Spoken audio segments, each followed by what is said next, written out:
Right. Number 2, remember we'll be doing aliphatic compound. Now let's do number 2, alicyclic compound. Remember aliphatic is from acyclic, alicyclic is from cyclic. Check all the compound now. They are just check. Cycle. They are forming a closed ring. You can the one we have been doing since is straight or branch. You can see them now. You can even see it with your eye. You can see it now. This is what we are trying to see when we are saying straight or branch, cyclic, closed ring, or is forming a cycle. It might not be a cycle like that's very straight cycle. It's forming a closed ring. That's what we mean. A closed loop. It can be square, rectangle, hexagon, pentagon, and so on. Triangle. Now, alicyclic compounds are compounds that are made up of closed carbon atoms, closed ring of a carbon atom that don't possesses aromatic character. That don't what? Possesses aromatic character. What am I saying? Alicyclic compounds are compounds that are what? Having a closed carbon chain, or a closed ring of carbon atoms that are not aromatic, or that don't possesses aromatic character. So that means before we can call something alicyclic, it must not have aromatic character. You cannot go and say benzene now is alicyclic, because benzene possesses what? Aromatic character. It's what we call aromatic character. When we get to aromatic compound, I'll tell you the meaning of aromatic character. That is, I'll just pray that you should understand what I'll be saying. Although you understand most of them, because I'll be showing you through drawings. So alicyclic compound that has close carbon chain that don't possess aromatic character. We have cycloalkanes, cycloalkanes, just like alkanes. You now put cycloalkanes. Remember, single bond is alkane, double bond is alkanes, triple bond is alkynes. Take note of that. So the simplest member of the cycloalkanes, or the simplest member of the alicyclic self, is the one we call cyclopropane. That's the number 1. You can see here, cyclopropane, 3 carbon atoms. Remember, propane is number 3. You cannot see 2 here. You cannot see 1. It's 3. It must be 3 and above. Remember the simplest shape you can see, polygon shape, you can see it's triangle, 3-sided shape. There's no 2-sided shape that is in form of a polygon. It's not possible. We have 3, 4, 5, and so on. So the simplest one is cyclopropane. This cyclo is coming from the cyclic because it's from the cycle. Propane is 3 carbon atom. You can either write it like this or this way. Why this one have V2 hydrogen? Why this one have V2 hydrogen? You can expand it to check. All carbon must have 4 bonds. So this is the shorter form of this. Just write a form of triangle. If you hear anything like this, it means cyclopropane. We have a carbon atom here, carbon atom here, carbon atom, 1, 2, 3 carbon atom attached to hydrogen atom. We have another one, the cyclobutane. Butane is 4 carbon atom. 1, 2, 3, 4. This one is forming the rectangle, now a square. This is shorthand form. We have carbon atom at the edges or corners or vertices. Check. We have carbon atom here, carbon atom 1, 2, 3, 4. So we have 4 carbon atom. That is butane. So because it's forming a closed ring, we now put cyclo there, cyclobutane. We have 5, 1, 2, 3, 4, 5 carbon atom here. Remember, 5 is propane. Because it's not forming a closed ring, you now call it 5 is pentane. Remember, 5, sorry about that. 5 is pentane. Before it's not forming a closed ring, we now call it cyclopentane. That is all. So what you need to do for this alicyclic compound, before you call their names, if it's propane, if it's propane, let's say this one now, so have 1 double bond, will not become alicyclic. It will not become alicyclic compound that is cycloalkanes. So if you have double bond, cycloalkanes. So for you to say pentene, now you now say cyclopentene, cyclobutene, propane. If you have a double bond inside, the same thing with alkynes. That is all. You just prefer call cycle because it's forming a closed ring. These are some examples. You can see it. We have that looks like triangle, cyclopropane, cyclobutane, cyclopentane, cyclohexane. Right, aromatic compounds. aromatic compounds. Now, what do we mean by aromatic compounds? Now, most persons will say aromatic compounds are compounds that is comprised of at least one benzene ring. Although that is one definition of an aromatic compound, which is actually the benzenoid aromatic compounds. The benzenoid aromatic compounds. So the one that contains one benzene ring. There are some that don't even contain any benzene ring at all, which are something like hetero-aromatic compounds. So we can say that aromatic compounds are compounds that are that consist or that are composed of a conjugated planar ring system. Remember hybridization. sp3 is a tetrahedral, then sp2 is a planar trigonal, then the sp is a diagonal linear. So aromatic compounds are compounds that are composed of a conjugated planar ring system, and accompanied by a dislocalized pi electron cloud. Pi electron. If you check now, this stuff have a pi bond. You can check all the compounds has a pi. We have, I told you, double bond have one single, and one sigma and one pi bond, made by a pi bond, and it's going to have two bonds that will be alternating or moving form of resonance. If we check, like this is number one, the major example of aromatic compound, which is benzene. So this is the structure of benzene, this and this. You can see this is structure, you can see this structure, this is structure. So if you check this structure very, we discover that the ring system, the bonds are alternating. That is the major thing there. So for you to say it has a planar ring system, two bonds should be something like, if you have something like this double bond, and if some table will say, even though if it's something like alternating bonds, maybe triple bond and other bonds that are alternating, only two of the bonds should be active or considered. So to check whether a compound is aromatic, it's not actually to check whether it has a benzene ring. No. Although benzene ring is the number one aromatic compound, this one is sure. You can use one to explain it. If we check, we have single bond there, double, single, double, single, double. So this you can check now, the bonds are alternating. So the thing must alternate this way. Any stuff that don't alternate this way is not aromatic. It should be planar. The bond should be what? Alternating. And if you follow the Hawkes rule, which one is Hawkes rule? It should has 4n plus 2 pi electrons. You should have 4n plus what? 2 pi electrons. And each pi bond has 2 pi electrons. So we have 3 pi bonds in this benzene now. We have 1, 2, 3 pi bonds. So that is 6 pi electrons. So if you check, if n is 2 here, 2 times 4. If n is 1, 1 times 4, that's 4 plus 2, that is 6 pi electron. So for this case now, n is 1. So n can be 0, or n can be 1, 2, 3 and above, or 0, 1, 2, 3 and above. Any whole number. That's how to get what is a pi electron. Those are higher classes. So if you say aromatic compounds are compound that is composed of at least one benzene ring, you are correct, because that is benzoic aromatic compounds. But just one thing you know is that just check if the bonds are alternating this way. Number one. Number two, there are some bonds that will be alternating. It will be planar, but it will not follow this rule.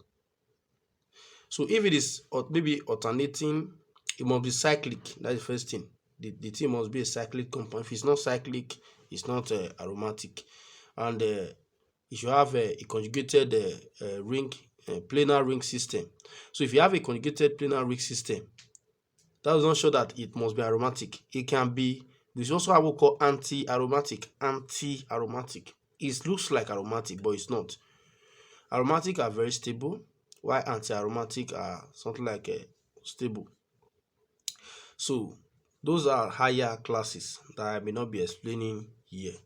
So let me just do the periphery, which is just the introduction to the course. So this is the this part of examples now are aromatic compound that contain benzene. So this is the benzene ring, you can see it, and the molecular formula of benzene is C6 1 2 3 4 5 6. We have 6 carbon here, and H6 1 2 3 4 5 6. That is C6H6. That is the molecular formula for benzene. Please take note of that. It's very, very important. They said that you draw it this way, or this other way. So that is the structure of benzene, and this structure was derived by a scientist called Kekulé. Now, if we decide to poke our nose into a little history of benzene, we can see three great scientists here. The name benzene was given by German chemist Mischericht. Mischericht in 1833. 1833. The cyclic structure of benzene remained a mystery until 1865, when German professor August Kekulé elucidated it when he dreamt of a snake biting its own tail. You can see why benzene is actually forming it's actually part of all those cyclic compounds. But that compound benzene, let's look at the other one, which is benzene is a natural hydrocarbon and a component of crude oil. Faraday isolated this substance for the first time in 1825. That means Faraday was the first person that discovered the compound. Faraday was the first person, because the other guy that gave the name 1833, but this guy discovered it 1825. That is years back. Before that, 1833. So take note of this. It's still very, very important. Then this other one is benzene ring that has hydroxy group, or the OR group. This is the functional group for alkanols. So functional for alkanols. So if you check now, you have this one have OR. So the name of this one is not something like they say benzene OR. No. The general name of this one is called phenol. That's what we call it. Phenol. That's what we call this one. A benzene ring that has one OH, this not OH, one OR group, hydroxy, that is OH, one OH group is a phenol. That's what we call it. Then this methyl. If you don't have this OH, maybe this benzene ring has a methyl group. Is this methyl, so we call it toluene. That's what we call this. If it's this hydroxy group, we call it phenol. If it is methyl group, we call it toluene, or you can also call this one methylbenzene. So that is also correct. Methylbenzene. That's also correct. So these are few examples of aromatic compound. Although to know whether to check whether a compound has aromatic character is another topic on its own, which we cannot be explaining here today. That is one thing you should get. So one thing to know, what you just have to do is just to check. Let me just give you a little something like a way to just know whether a compound is aromatic. If it has a benzene ring, it's aromatic. But if you don't have a benzene ring and you also check whether it's aromatic, check the ring is, if it is not cyclic, like if the compound is not cyclic, if it's not in a closed ring, it's not aromatic. Just take note of that. Then another thing is if it is having alternating bonds or conjugated ring system, if the ring is in conjugate system, and you check very well, let me even say, I will just say, if I don't know if we can see something like this. If you check this very well, it's called that you have 3 bonds here. although I've not proved it.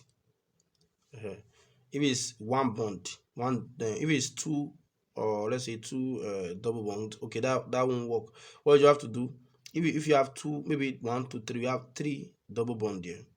That is, each of these bond has one pi bond. Each pi bond has 2 pi electrons. So you just check, this one is 2 pi electrons, not 2 pi bond though.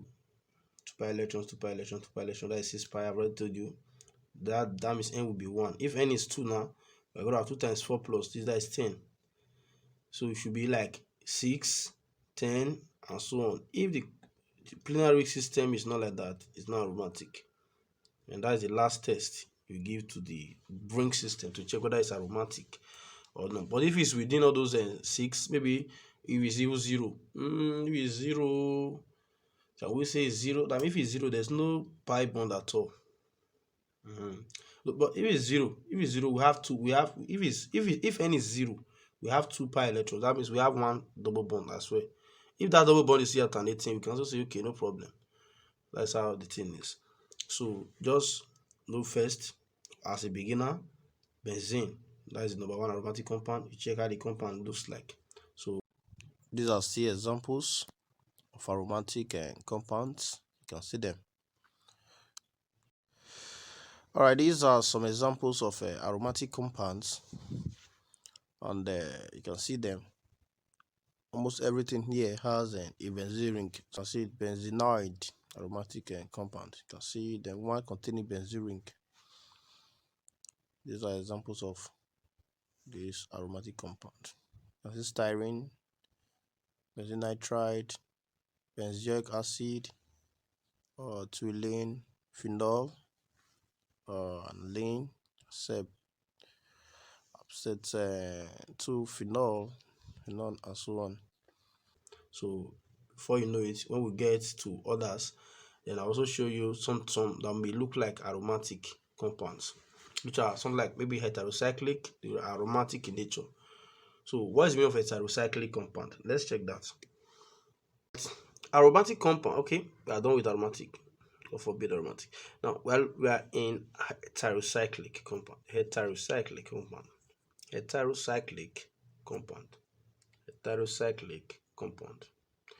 Now, what is the meaning of heterocyclic compound?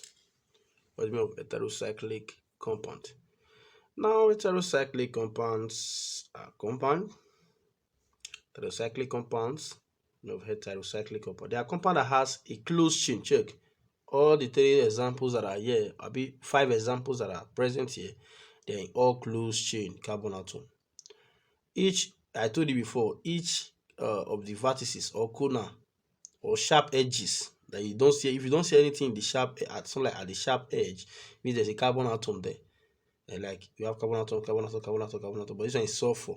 Carbon atom, carbon, oxygen, carbon, nitrogen, carbon, nitrogen.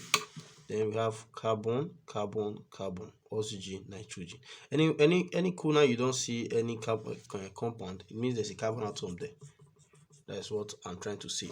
So let's define heterocyclic compound. They are compounds that are comprised of or composed of a closed chain carbon atom and any other atom. That is like example, let's say sulfur, oxygen, nitrogen, phosphorus, and so on. If you check now, you see that everything here look like either aromatic or alicyclic. They are in closed chain, but inside that ring, along that ring, there is something cutting the ring, which is a new atom. This one is having sulfur, this one is having oxygen, cutting the ring. Anything that moves inside the ring, another atom will be present there. It's already automatically called heterocyclic, but it must be cyclic. There's another thing. The thing should be what? Cyclic. Please take note of that. It's very, very important. Now, examples of them are, number 1, let's look at this. This one is called thiopene. That's what we call this one, thiopene. The molecular formula is C4H4 and X. S is for sulfur. So let's check if we are correct. This one has 1, 2, 3, 4 carbon atom and 1 sulfur. Then how many hydrogen atom will be here? Let's check. This one has one hydrogen, one hydrogen, one hydrogen, one hydrogen. That's all. That's all. So that's all. So let's check the next one, furan. Now, if you check furan and thiopene, they are the same. The reason difference is that this one is having a sulfur from thiol group. This one is having the oxygen here. So if you replace sulfur with oxygen, it's going to be a compound called furan. Furan, just the same thing. So this formula and this should be the same now, but sulfur will now becomes what? O, which is oxygen. So let's go to the next one, pyro. That's the next one, pyro. If you check pyro, furan and thiopene are the same. The only thing is that this one has one more hydrogen atom. You see, we have 1, 2, 3 bond, but this one is still lacking. You see, that's why you just see that they put 2 dots here. This 2 dot means lone pair electrons. So one bond, we have 2 lone pair electrons. So this one is 1 bond, 2 bond, 3 bond, 4 bond. So this one should have 2 now. This one will have 2. If there's no hydrogen added to it, that means 1 bond will be here, 1 bond will be attached again. That is 1 bond for 2, 1 bond for 2. This one is 2 lone pair, 2 lone pair, 1 lone pair. There's hydrogen here already. So this looks alike, but this one is sulfur, oxygen, nitrogen. But this one has hydrogen atom attached to the nitrogen. Take note of that. It's very, very important. Then next one we have pyridine. Pyridine. Now pyridine and benzene has the same structure, but benzene has a closed chain of carbon atom. But pyridine has nitrogen replacing one of the carbon atoms. If they ask you to draw the molecular formula out now, just count. Just count. We have 1 carbon, 1 carbon, 1 carbon. That's now 5 carbon. Each carbon has 1 hydrogen atom. So we just form out the molecular formula. They will have oxazole. Oxazole. So this oxazole is just like all those pyro, furan, and thiopene, but now going to go and have nitrogen and oxygen combined. You can see it. It's very, very clear. So these are aromatic. These are something like heterocyclic compounds. Some of these heterocyclic compounds that possesses aromatic character, you can call them heteroaromatic compound because they have aromatic character. So we'll look at that very more or more later when we are doing the stuff. If you check now, if you start from here, we have double, we have single, double, single, double, single. So you see now the thing is alternating and it's still in a closed ring. So the closed ring. So if this one now has 4n plus 2 pi electron, it's already having a planar conjugated planar ring. Automatically, before you know it, it's already possessing the aromatic character. That's how the thing is. That's how the thing is. So let's look at. Alright, you can see some examples of a heterocyclic compound. If you check, everything in this place has another atom in their closed ring. Check. Another atom should be there. It should either be nitrogen, oxygen, sulfur, but not carbon. Definitely not carbon. Check all of them. They're all like that. Check. Just check. So let's look at other things like functional group because of time.